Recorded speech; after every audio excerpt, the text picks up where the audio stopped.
ہم وہی کہیں گے جو ہمارا دین ہم کو بتاتا ہے، عمل کرو تو تمہارا بھلا ہے۔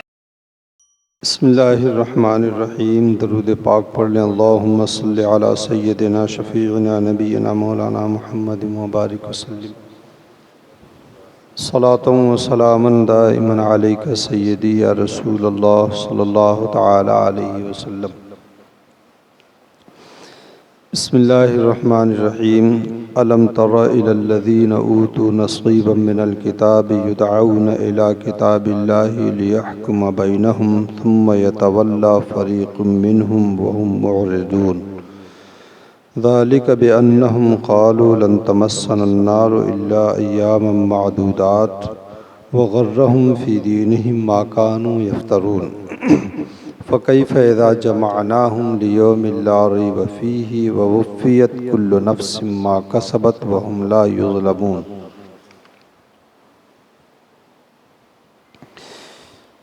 أَلَمْ تَرَ إِلَى الَّذِينَ أُوتُوا نَصِيبًا مِنَ الْكِتَابِ، اے محبوب کیا تم نے انہیں نہ دیکھا جنہیں کتاب کا ایک حصہ ملا۔ یدعون الی کتاب اللہ، اللہ کی کتاب کی طرف بلائے جاتے ہیں، لیحکم بینہم تاکہ اللہ کی کتاب ان کے درمیان فیصلہ کر دے۔ ثم یتولی فریق منہم وہم معرضون، پھر ان میں سے ایک گروہ اس سے روگرداں ہو کر پھر جاتا ہے۔ ذالک بأنہم قالوا لن تمسنا النار الا ایاما معدودات۔ وہ اس لیے، یہ جرأت انہیں اس لیے ہوئی کہ وہ کہتے تھے کہ ہمیں آگ نہیں چھوئے گی مگر گنتی کے چند دن۔ وغرہم فی دینہم ما كانوا یفترون، اور ان کو ان کے دین میں دھوکہ دیا اس چیز نے جو وہ افترا باندھتے تھے۔ فَكَيْفَ إِذَا جَمَعْنَاهُمْ لِيَوْمٍ لَا رَيْبَ فِيهِ، تو اس دن کے لیے تو کیسی ہوگی جب ہم انہیں اکٹھا کریں گے اس دن کے لیے، لا ریب فیہ، جس میں کوئی شک نہیں، وَوُفِّیَتْ كُلُّ نَفْسٍ مَا كَسَبَتْ، اور ہر جان کو اس کی کمائی کا پورا بدلہ دیا جائے گا، وَهُمْ لَا يُظْلَمُونَ، اور ان پر ذرا بھی ظلم نہ ہوگا۔ الم تر الی الذین اوتوا نصیبا من الکتاب، کیا تم نے نہ دیکھا، اگر یہ حضور صلی اللہ علیہ وسلم سے خطاب ہے تو مطلب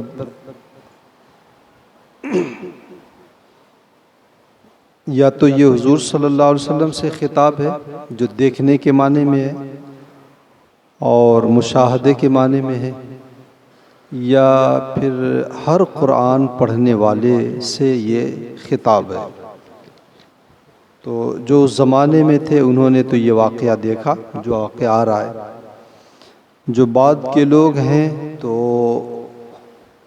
اگر ان سے خطاب ہے تو اس کا مطلب یہ کہ کیا تم نے اس واقعے میں غور نہیں کیا؟ اور یہ جو سوال کے طور پر کہا جا رہا ہے یہ تعجب کے لیے، جیسے ہم اپنے عام بول چال میں کہہ دیتے ہیں کہ تم نے دیکھا نہیں وہ کیسا جھوٹ بول رہا تھا، تو ویسے یہاں پر بھی الم تر الی الذین اوتوا نصیبا من الکتاب، انہیں دیکھا نہیں جنہیں کتاب کا ایک حصہ دیا گیا۔ کتاب کا ایک یہاں پہ مراد الذین سے اہل یہود ہیں، اور یہودی اور نصرانی بلکہ دونوں ہیں، لیکن واقعہ یہودیوں سے متعلق ہے۔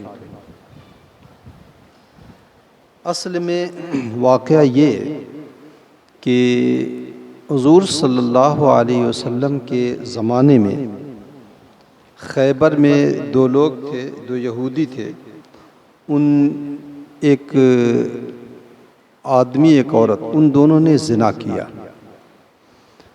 تو زنا کی جو سزا اسلام میں ہے وہی سزا توریت میں بھی ہے. جو قرآن میں ہے کہ شادی شدہ آدمی اگر ہے تو اسے رجم کر کے ختم کر دیا، یعنی پتھر مار مار کر کے ہلاک کر دیا جائے، یا اتنی بلندی سے گرا دیا جائے کہ وہ مر جائے، ہاں اسے ہلاک کرنا ہے. تو ان لوگوں نے یہ آیت کریمہ جو اسلام میں ایک اور شق ہے کہ اگر غیر شادی شدہ آدمی نے ایسا کیا ہے، یہ جرم کیا ہے، تو اسے 100 کوڑے مارے جائیں گے. پھر اسے ہلاک نہیں کیا جائے گا، اسے 100 کوڑے مارے جائیں گے.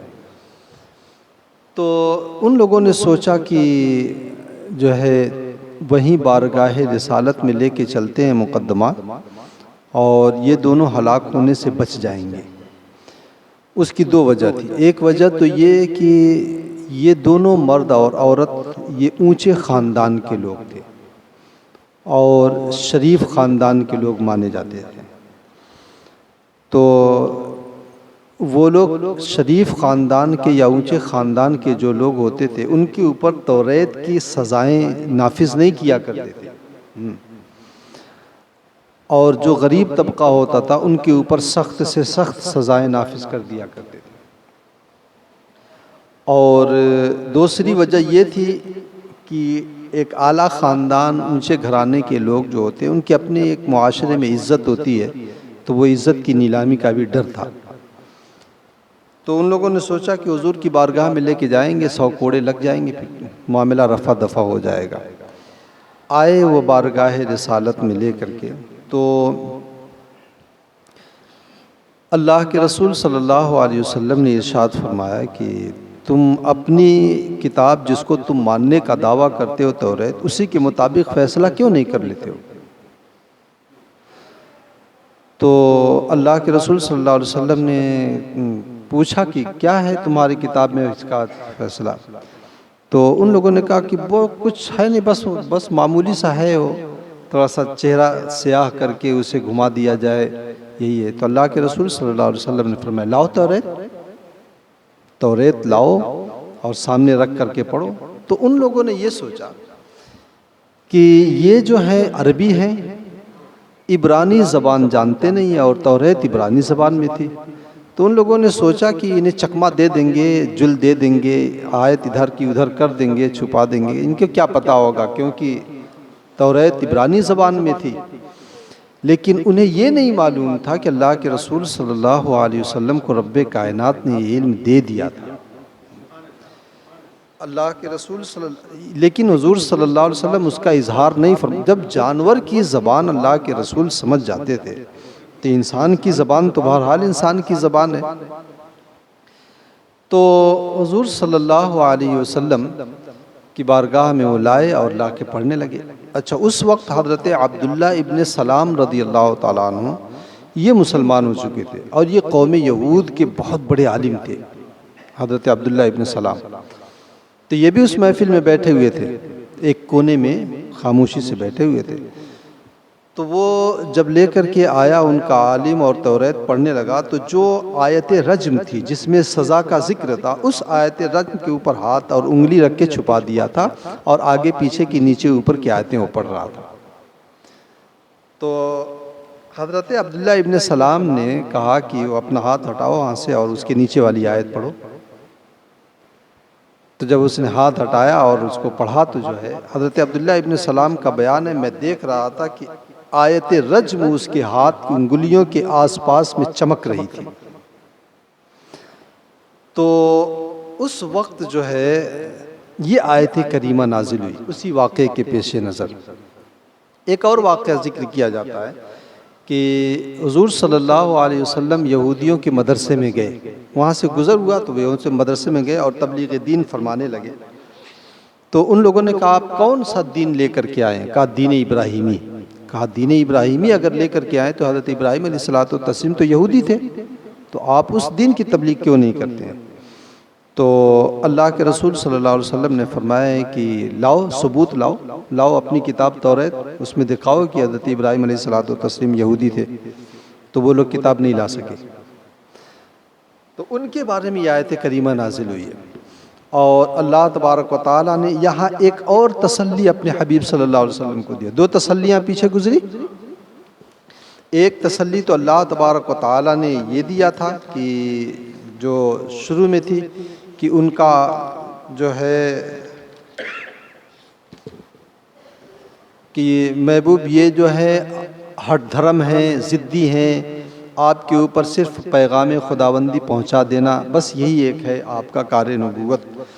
اور دوسری تسلی یہ کہ یہ تو وہ لوگ ہیں جنہوں نے صدیوں سے انہوں نے اللہ کی آیتوں کا انکار کیا، انبیاء کرام علیہم الصلوۃ والتسلیم کو شہید کیا، اور ان کا انجام جو ہے ایسا ایسا ہوگا. اب یہ تیسری تسلی کہ اے محبوب تم نے ان کو دیکھا نہیں، ان کی جو ہے ضدی پن یا ان کے ہٹ دھرمی کی وجہ سے آپ دل برداشتہ نہ ہو. ان کی فطرت ہی میں یہ بات رچی بسی ہوئی ہے، ان کا وتیرہ ہے. دیکھا نہیں کہ ان کو جب کتاب کا ایک حصہ دیا گیا یعنی توریت ان کو دی گئی، اور جب ان کو توریت کے مطابق فیصلے کے لیے بلایا گیا کہ آؤ توریت لے کر کے آؤ، اس کے مطابق زنا کا فیصلہ کرو اور حضرت ابراہیم علیہ الصلوۃ والتسلیم کو یہودی ثابت کرو، تو وہ لوگ ہیں مکر گئے، اس کا فیصلہ ہی نہیں کرنے لگے. اچھا، یہاں پر کہا گیا نصیبا من الکتاب، کتاب کا ایک حصہ یا کچھ حصہ. یا تو کتاب سے مراد توریت ہے، یا کتاب سے مراد جو ہے لوح محفوظ ہے، چونکہ توریت اور ساری آسمانی کتابیں لوح محفوظ کا ایک حصہ ہیں. لوح محفوظ پہ ہیں تو لوح محفوظ کا ایک حصہ ہوا، تو یا تو وہ مراد ہے. تو اسی طریقے سے اب اگر قرآن کا علم کسی کو مل گیا ہے تو وہ یہ کہہ سکتا ہے کہ مجھے لوح محفوظ کا علم کا حصہ ملا ہے، کیونکہ قرآن بھی لوح محفوظ میں ہے. یا پھر توریت اس سے مراد ہے تو نصیبا من الکتاب، کتاب کا کچھ حصہ یا ایک حصہ، تو اس سے مراد یہ ہے کہ اللہ کی کتاب کا کما حقہ علم کوئی حاصل نہیں کر سکتا ہے. حضرت جبرائیل امین کو نہیں حاصل تھا جو لے کر کے آیا کرتے تھے. یہی وجہ ہے نا کہ اللہ کے رسول صلی اللہ علیہ وسلم کے پاس آئے حروف مقطعات لے کر کے، تو حروف مقطعات کی تلاوت کی. اللہ کے رسول نے کہا فہم تو میں سمجھ گیا. حضرت جبرائیل نے کہا یا رسول اللہ میں تو نہیں سمجھا. تو حضرت جبرائیل امین کو نہیں معلوم تھا. اسی طریقے سے جو ہے کتاب اللہ کے تمام علوم کے علم کا کوئی بھی دعویٰ نہیں کر سکتا ہے، کوئی بھی دعویٰ نہیں کر سکتا ہے، کیونکہ یہ ایک بحر ناپیدا کنار ہے اللہ کی کتاب کا علم. یدعون الی کتاب اللہ، اللہ کی کتاب کی طرف انہیں بلایا جاتا ہے. کس لیے؟ لیحکم بینہم، تاکہ اللہ کی کتاب ان کے درمیان فیصلہ کرے. آیت رجم سنائی جائے یا حضرت ابراہیم علیہ الصلوۃ والتسلیم کی یہودیت والا معاملہ. ثم یتولی فریق منہم، پھر ان میں سے ایک گروہ منہ پھیر کر اعراض کر لیتا ہے اور گردن گھما لیتا ہے، یعنی انکار کر دیتا ہے. کیوں؟ اس کی وجہ وہی ہے کہ دل میں چور ہے، تبھی تو نہیں لے کر کے آئے اور توریت نہیں لا سکے ہیں. اچھا، یہ جرأت انہوں نے کیوں کیا؟ اتنی بڑی جرأت کیوں وہ کر سکتے ہیں کہ زنا کی آیتوں کو وہ چھپا لے جائیں اور حضرت ابراہیم علیہ الصلوۃ والتسلیم پر بہتان لگا دیں کہ وہ یہودی تھے؟ تو اس کی وجہ قرآن پاک میں اللہ رب العزت نے فرمایا کہ ذالک بأنہم قالوا لن تمسنا النار الا ایاما معدودات. ان کا عقیدہ یہ تھا کہ ہمیں آگ نہیں چھوئے گی، یعنی جہنم کی آگ ہمیں نہیں چھوئے گی، الا ایاما معدودات، مگر گنتی کے چند دن. اصل میں حضرت موسیٰ علیہ الصلوۃ والتسلیم کو جب اللہ تبارک و تعالیٰ نے طور پر توریت لینے کے لیے بلایا تو یہ 40 دن کا وقفہ ہوا. 30 دن کے لیے پہلے بلایا تھا، پھر اس کے بعد جو ہے 10 دن بڑھا دیا گیا. وَوَعَدْنَا مُوسَىٰ 30 لَيْلَةً فَأَتْمَمْنَاهَا بِعَشْرٍ. ہم نے پہلے موسیٰ سے 30 دن کا وعدہ کیا تھا، پھر اس کو 10 دن بڑھا کے 40 دن کر کے مکمل کیا. تو یہ 40 دن کا وقفہ حضرت موسیٰ علیہ الصلوۃ والتسلیم اپنی قوم سے دور رہے، اور حضرت ہارون علی نبینا علیہ الصلوۃ والتسلیم کو اپنی قوم کے اوپر انہوں نے اپنا نائب مقرر کیا تھا. اس میں سامری نام کا ایک شخص تھا. اس نے حضرت جبرائیل امین علیہ الصلوۃ والتسلیم جس گھوڑی پر آئے تھے جب فرعون کو ڈبویا جا رہا تھا، تو جس گھوڑی پر کے اوپر آئے تھے تو اس گھوڑی کی جہاں جہاں وہ گھوڑی اپنے قدم رکھتی تھی وہاں سے فوراً سبزہ اگ جاتا تھا اور ہریالی آ جاتی تھی، فوراً وہ ٹاپ اٹھی نہیں کہ ہریالی آ جاتی تھی۔ تو اس نے دیکھا اور سوچا کہ ضرور اس میں کچھ کمال ہے، تو اس نے وہاں سے مٹی اٹھا لیا، اور جب حضرت موسیٰ علیہ الصلوۃ والتسلیم طور پہ گئے تو اس نے ساری قوم کا سونا اکٹھا کیا، جو قوم بنی اسرائیل کی عورتوں سے لے کر کے وہ آئے تھے، مانگ کر کے ادھار لے کر کے آئی تھیں، اور تو وہ سارا سونا اکٹھا کیا، ایک بچھڑا بنایا اور بچھڑے میں اس نے وہ مٹی شامل کر دیا تھا، جس کی وجہ سے اس میں جو ہے ایک آواز نکلتی تھی۔ تو اب جب وہ آواز نکلی تو سب کے سب اس کے سامنے سجدہ ریز ہو گئے اور بتوں کی پوجا کرنے لگے، اسی بچھڑے کی پوجا کرنے لگے، جس کا ذکر پہلے بارے میں تفصیل کے ساتھ گزرا ہے۔ تو وہ 40 دن تک وہ پوجتے رہے۔ پھر حضرت موسیٰ علیہ الصلوۃ والتسلیم آئے، انہوں نے جب قوم کا یہ حال دیکھا، حضرت ہارون علیہ الصلوۃ والتسلیم کے اوپر بڑی ناراضگی کا اظہار کیا، تو اس کے بعد ان کے اوپر یہ سزا مقرر ہوئی کہ سب اپنے رشتہ داروں کو قتل کریں، مجرم باپ اب بیٹا دونوں اگر مجرم ہے، یعنی باپ اگر مجرم نہیں ہے بیٹا مجرم ہے تو باپ بیٹے کو قتل کرے گا، بیٹا اگر مجرم نہیں ہے باپ مجرم ہے تو بیٹا باپ کو قتل کرے گا۔ تو اس طریقے سے 70,000 بنی اسرائیل قتل کیے گئے تھے۔ پھر حضرت موسیٰ علیہ الصلوۃ والتسلیم نے دعا کیا تو اللہ تبارک و تعالیٰ نے وہ سزا وہیں پر روک دیا تھا۔ تو ان کا یہ کہنا ہے کہ یہ جو 40 دن تک ہمارے پروجوں نے اور ہمارے آباء و اجداد نے یہ بچھڑے کی پوجا کیا تھا، بس وہی ایک گناہ ہے، اسی بس 40 دن تک ہم جہنم میں رہیں گے، اس کے بعد پھر جو ہے ہم جہنم سے نکل جائیں گے اور جنت ہمارا جو ہے ٹھکانہ ہوگا۔ ان کا یہ عقیدہ رہا۔ اچھا، یہ تو یہودیوں کا عقیدہ رہا، عیسائیوں نے اسی سے ملتا جلتا اپنا ایک عقیدہ نکال لیا۔ ان لوگوں نے کہہ دیا کہ حضرت عیسیٰ علیہ الصلوۃ والتسلیم نے اپنے تمام امتیوں کے گناہوں کے بدلے میں وہ صلیب پر چڑھ گئے ہیں، اس لیے اب آخرت میں جو ہے ہمیں کوئی سزا نہیں ملے گی جہنم۔ جھگڑا باقاعدہ ان کے درمیان ہوتا تھا نا، قرآن نے اس کا ذکر کیا ہے، وقالت الیہود لیست النصارى علی شیء وقالت النصارى لیست الیہود علی شیء۔ یہودی کہتے تھے تمہارا دین کچھ بھی نہیں ہے، وہ کہتے تھے تمہارا دین کچھ بھی نہیں ہے۔ وہم یتلون الکتاب، اور اتنے بے وقوف کہ دونوں اللہ کی کتاب لیے ہوئے ہیں، ایک توریت اور ایک انجیل۔ تو ان کا یہ عقیدہ تھا کہ 40 دن ہم جہنم، چاہے جتنا بڑا ہم گناہ کر لیں، بس صرف 40 دن ہی ہمیں کھٹنا ہے بس۔ ہاں، تو یہ چیز، اس چیز نے انہیں گناہوں کے اوپر جری کر دیا تھا، اور عیسائیوں کو بھی گناہوں کے اوپر جو بات جری کر رہی ہے وہ یہی چیز ہے، یہی عقیدہ ہے کہ حضرت عیسیٰ علیہ الصلوۃ والتسلیم نے ہمارے بدلے میں جو ہے ہمارے گناہوں کا کفارہ صلیب پر چڑھ کر کے ادا کر دیا ہے، اب ہم چاہے جتنا گناہ کریں ہمیں جو ہے قیامت کے دن اس کا کچھ خوف نہیں ہے۔ یہ اللہ کے عذاب سے، اللہ کے قہاری اور جباری سے امن، یہ کفر کا سبب ہے، اور اللہ تبارک و تعالیٰ کی جو ہے قہاری اور جباری سے ڈرتے رہنا اور اس کی رحمت کا امیدوار رہنا، یہ جو ہے آدمی کے ایمان کی علامت ہوا کرتی ہے۔ تو اللہ رب العزت نے فرمایا کہ ان کے گناہوں کے اوپر جرأت، اور یہ بات کہنے کی جرأت اسی بنیاد پر، ذالک بانہم، یہ جرأت انہیں اس لیے ہوئی کہ وہ کہتے تھے، یعنی ان کا عقیدہ یہ تھا کہ آگ ہمیں نہیں چھوئے گی مگر گنتی کے چند دن، وہی 40 دن تک۔ وغرہم فی دینہم ما کانوا یفترون، اور ان کا یہ افترا تھا، ظاہر سی بات ہے اس کے اوپر کوئی دلیل نہیں، نہ قرآن کی کوئی دلیل، نہ کتاب کی کوئی دلیل، کچھ بھی نہیں ہے، یہ ان کے اپنے ذہن کی ایک اپج تھی۔ ہاں، تو اور اس جو ہے اب ان کے اس افترا نے اور اس بہتان نے دین ہی میں دھوکہ دے دیا، ان کے اپنے دین میں دھوکہ، جس چیز کو وہ دین سمجھ رہے تھے وہ دین نکلا ہی نہیں۔ دین وہ یہ سمجھ رہے ہیں کہ ہمیں صرف 40 دن تک جو ہے جہنم میں رہنا ہوگا، حالانکہ یہ چیز ہے ہی نہیں۔ تو دنیا میں تو آدمی مطمئن ہے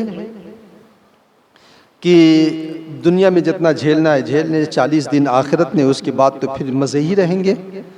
یا عیسائیوں نے اسی طریقے سے جو ہے اپنے ذہن میں ایک بات رکھ لیا ہے کہ بس آخرت میں تو ہمارے مزے ہی مزے ہیں، دنیا چاہے جیسے گزر جائے، کسی کے بھی دیوار کے سائے میں گزر جائے کیا ہوتا ہے۔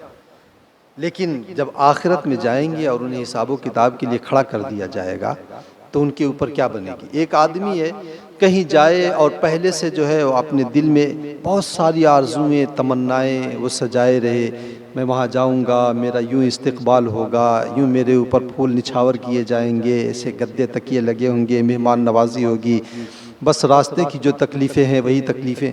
لیکن وہاں جائے تو وہاں معاملہ ہی الٹا ہو جائے، ہر طرح سے اس کا حساب و کتاب لے لیا جائے، تو ظاہر سی بات ہے اس کی ساری امیدوں پہ پانی پھر گیا نا، سارے حوصلے اس کے ٹوٹ جائیں گے۔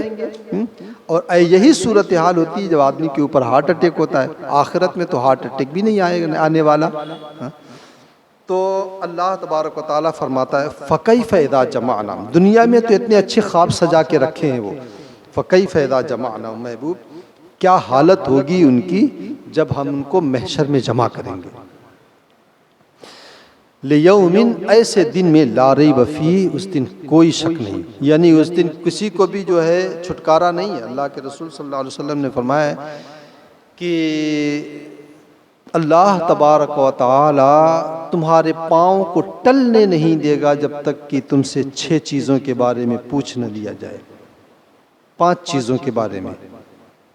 حدیث پاک میں اللہ کے رسول صلی اللہ علیہ وسلم نے لن تزال قدم امتی قدم ابن آدم حتی یسأل عن 5، کہ اولاد آدم کے پاؤں کو کھسکنے نہیں دیا جائے گا، ٹلنے نہیں دیا جائے گا جب تک کہ 5 چیزوں کے بارے میں پوچھنے دیا جائے۔ عن عمرہ فیما افنا، زندگی کیسی گزاری، گلی نکڑوں کے اوپر جو ہے کسی کو تاڑتے ہوئے گزری یا دھوکہ دھڑی میں گزری یا کیسی گزری۔ اس کی جوانی کے بارے میں پوچھا جائے گا، جوانی کہاں پہ گلا دیا تم نے، کہیں ایسا تو نہیں کہ بدکاریوں میں جوانی گلا دیا ہے۔ ان مالی ہی، اس کے مال کے بارے میں پوچھا جائے گا، کمایا کہاں سے، جائز یا ناجائز طریقے سے، خرچ کہاں پہ کیا، جائز طریقے سے خرچ کیا یا ناجائز طریقے سے خرچ کیا۔ وان علم ہی، اس کے علم کے بارے میں پوچھا جائے گا، جو علم تم نے سیکھا اس پر عمل کتنا کیا۔ یہ 5 چیزوں کے بارے میں پوچھے بغیر ٹلنے نہیں دیا۔ ہر آدمی اپنے منیم سے حساب لیتا ہے، تو اللہ تعالیٰ نے ہمارے اوپر اتنی نعمتیں جب کی ہیں تو وہ ہم سے حساب کیوں نہیں لے سکتا ہے۔ تو اللہ تبارک و تعالیٰ فرماتا ہے کہ محبوب کیا عالم ہوگا جب یہ اتنے خواب سجا کے جائیں اور وہاں پر میں انہیں لائن میں کھڑا کر دوں اور حساب و کتاب کے لیے، تو پھر تو سارے جو ہے ان کے خواب چور چور ہو جائیں گے۔ تو فرمایا وَوُفِّيَتْ كُلُّ نَفْسٍ مَا كَسَبَتْ، اور ہر نفس کو ان کے عمل کا پورا پورا بدلہ دیا جائے گا، اچھا بدلہ، برا تو برا بدلہ، کچھ بھی ظلم نہیں کیا جائے۔ وَهُمْ لَا يُظْلَمُونَ، ذرا بھی ان کے اوپر ظلم نہیں ہوگا، یعنی نیکیاں ان کی گھٹائی نہیں جائیں گی، برائیاں ان کی بڑھائی نہیں جائیں گی۔ جتنی نیکی اس اعتبار سے اللہ تبارک و تعالیٰ بدلہ بھی دے گا، فضل بھی فرمائے گا، اور جو برائیاں ہیں ان برائیوں کے اعتبار سے اسے سزا دی جائے گی۔ تو یہ بڑی عجیب چیز ہے، آدمی اگر اس بات پہ غور کر لے کہ خواب تو کچھ اور سجائے ہوئے ہیں، آرزویں تمنائیں کچھ اور ہیں، اور وہاں جائے تو معاملہ سارا الٹا ہو جائے۔ اس آیت کریمہ سے کچھ فائدے سامنے آئے۔ ایک فائدہ پہلا تو یہ ہے اس آیت کریمہ سے کہ دین کو اپنی رائے کے مطابق کرنے کی کوشش نہیں کرنی چاہیے جیسا کہ یہودیوں نے کیا تھا، بلکہ اپنے آپ کو دین کے مزاج کے مطابق ڈھال لیا جائے۔ دین کو اپنے مطابق نہ ڈھالا جائے، اپنے آپ کو دین کے مطابق ڈھالا جائے۔ ہم دیکھتے ہیں کہ بہت سارے معاملات ہوتے ہیں، انہیں مسئلہ جب بتایا جاتا ہے تو کہتے ہیں کہ نہیں یہ سمجھ میں نہیں آتا ہے حضرت مسئلہ۔ تو سمجھ میں آئے نہ آئے یہ اللہ اور اس کے رسول صلی اللہ علیہ وسلم کا حکم ہے۔ والد کا انتقال ہو گیا، باپ کا انتقال ہو گیا، اس نے پراپرٹی چھوڑی ہے، بیٹے ہیں بیٹیاں ہیں، تو ان کو حصہ ملے گا۔ اور والد کی زندگی میں اگر باپ کا انتقال ہو گیا، وہ باپ موجود ہے، بیٹے کا انتقال ہو گیا لیکن اس بیٹے کا بیٹا موجود ہے، تو ہماری عقل تو یہ کہتی ہے کہ بیٹے کو پوتے کو جو ہے دادا کی میراث سے حصہ ملنا چاہیے، لیکن ایسی صورت میں اسے نہیں ملے گا، تو دنیا بھر کا اعتراض کیا جاتا ہے یہ کیسے ہو سکتا ہے؟ ہاں دادا اگر اپنے اختیار سے اپنے مال میں سے اپنی زندگی میں اسے دینا چاہے تو دے دے، ہاں اس کے باپ نے جو پراپرٹی چھوڑی ہے اس کی پراپرٹی میں سے اسے بھرپور حصہ ملے گا۔ اسی طریقے سے جو ہے اور پوتے کو جو ہے دادا سے حصے ملنے کی کچھ صورتیں ہیں، اس میں بھی وہ ملے گا۔ اسی طریقے سے بیٹیوں کو دیا جاتا ہے، ہم یہ کہتے ہیں ہم نے یہ غیر مسلموں سے ایک مزاج ہم نے لے لیا ہے، غیر مسلموں کی شادی بیاہ کی بہت ساری رسمیں ہمارے اندر آ رہی ہیں دھیرے دھیرے، یہ جو شیطانی ناچ گانے کیے جاتے ہیں یہ سب غیر مسلموں ہی کا ہے۔ اس میں تو میں کھل کے کہتا ہوں کہ اس سے بڑی بے حیائی اور بے شرمی بے غیرتی اور کچھ بھی نہیں ہے کہ سنت رسول کو جو ہے غیر مسلموں کے ڈھلے میں جو ہے آدمی لے آ کر کے قربان کر دیا ہے۔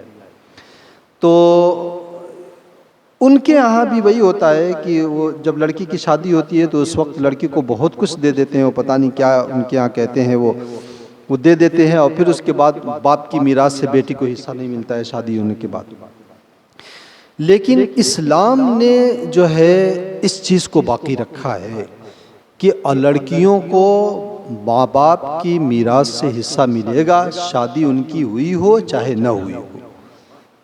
اپنی زندگی میں اگر انہیں جو کچھ بھی دیا تو وہ ایک ہدیہ اور تحفے کے طور پر ہوا۔ لیکن اللہ کے رسول صلی اللہ علیہ وسلم نے یہ بھی فرمایا ہے کہ ایک اپنے بیٹے کو اگر جتنا دو تو اتنا سب کو دو۔ اولاد کے درمیان جو ہے بھید بھاؤ بالکل نہیں۔ حضرت نعمان ابن بشیر رضی اللہ تعالیٰ عنہ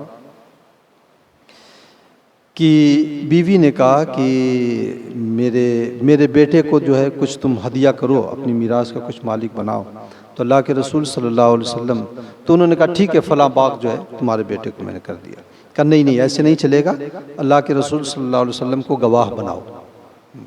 عورتیں ذرا سا ہوتی ہیں اس قسم کی، تو بارگاہ رسالت میں آئے حضرت نعمان ابن بشیر، کہا یا رسول اللہ یہ میرے بیٹے کی جو ہے یہ ماں اس بات پر بضد ہے کہ میں اس کو یہ چیز دے دوں اور آپ کو اس بات پر گواہ بنا لوں۔ تو اللہ کے رسول صلی اللہ علیہ وسلم نے فرمایا جتنا تو نے اس کو دیا ہے اتنا ہی اپنے باقی اولاد کو بھی دیا ہے۔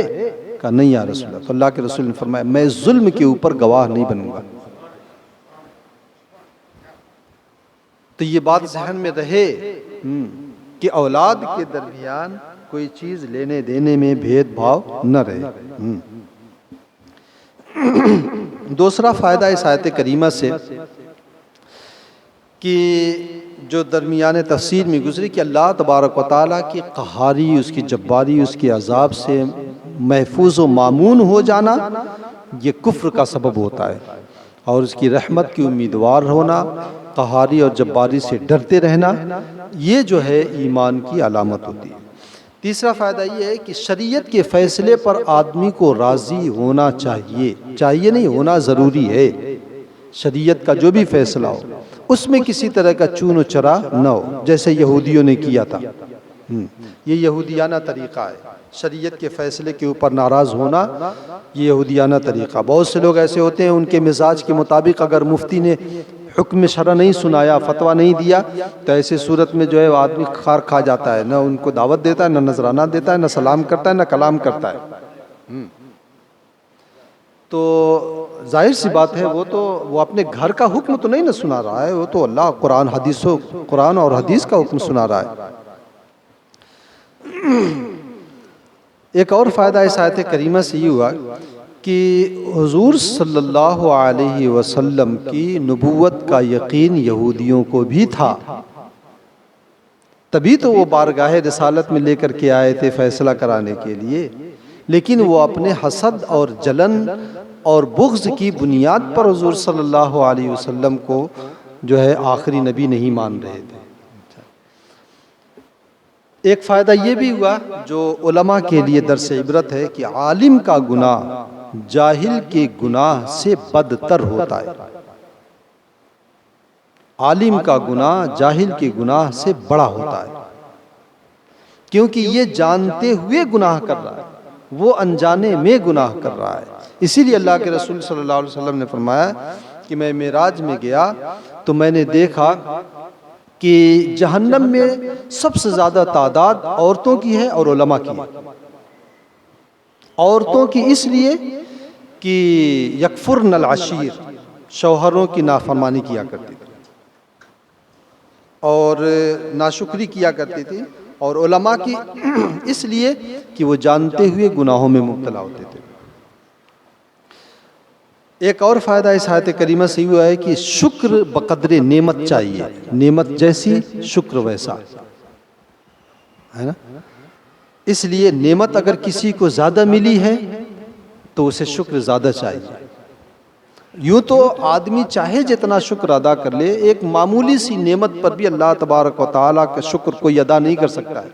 میں نے واقعہ سنایا ہے، بات لمبی ہو جائے گی۔ وہ ایک عالم کوئی شخص تھا، میدان محشر میں اسے حساب و کتاب ہوگا تو اللہ رب العزت فرمائے گا کہ جا اس بندے کو میرے فضل سے جنت میں لے کر کے جاؤ۔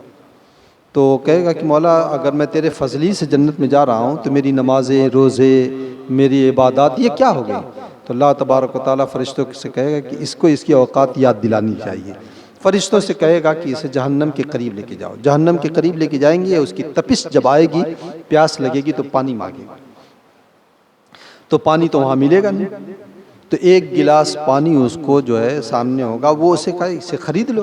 کہا کیسے خرید لیں؟ کہا نیکیوں کے بدلے میں۔ کہا کتنی؟ کہا آدھی نیکی تمہاری جو ہے، آدھی نیکی کے بدلے میں ایک گلاس پانی۔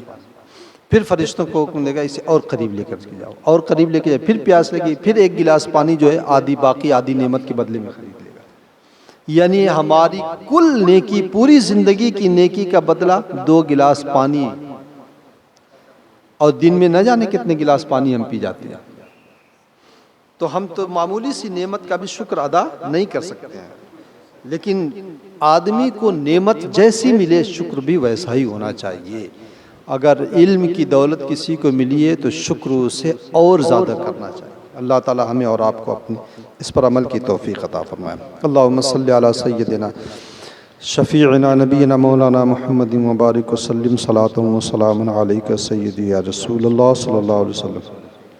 اللہم ربنا تقبل منا انک انت السمیع العلیم وتب علینا انک انت التواب الرحیم، وصلی اللہ علی النبی الکریم وعلی آلہ واصحابہ اجمعین برحمتک یا ارحم الراحمین۔